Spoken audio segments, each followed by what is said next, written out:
चढ़ल जवानी राजा चढ़ल जवानी राजा चुआता पानी राजा चढ़ल जवानी राजा चुआता पानी राजा टप टप करे हर क्षण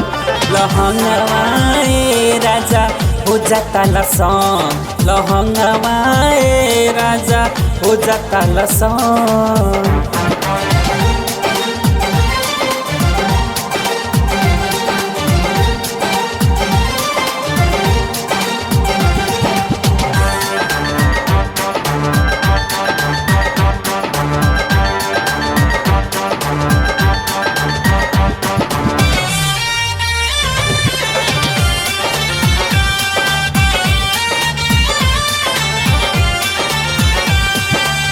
गवना करा के तू कैला बहाना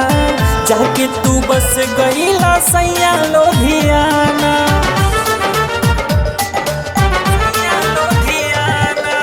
सोचिला मनवा में उठेला सका कवनो सावतिया हथियावले बदाना से जिया पे तनिको न लागेला मन लहंगवाए राजा हो जाता लसन लहंगवाए राजा हो जाता लसन।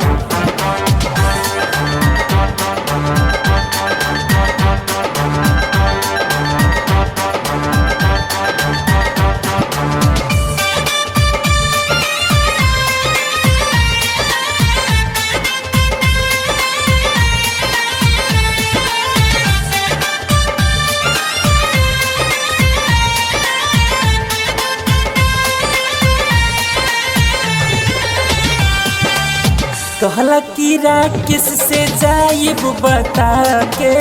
चल गईला सैया हमके सपना देखा के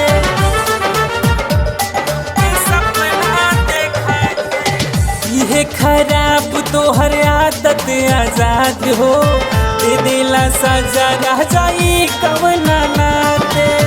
कहिले बाया मन से कुमार वो सीतम लहंगवाए राजा हो जाता लसन लहंगवाए राजा हो जाता लसन लहंगवाए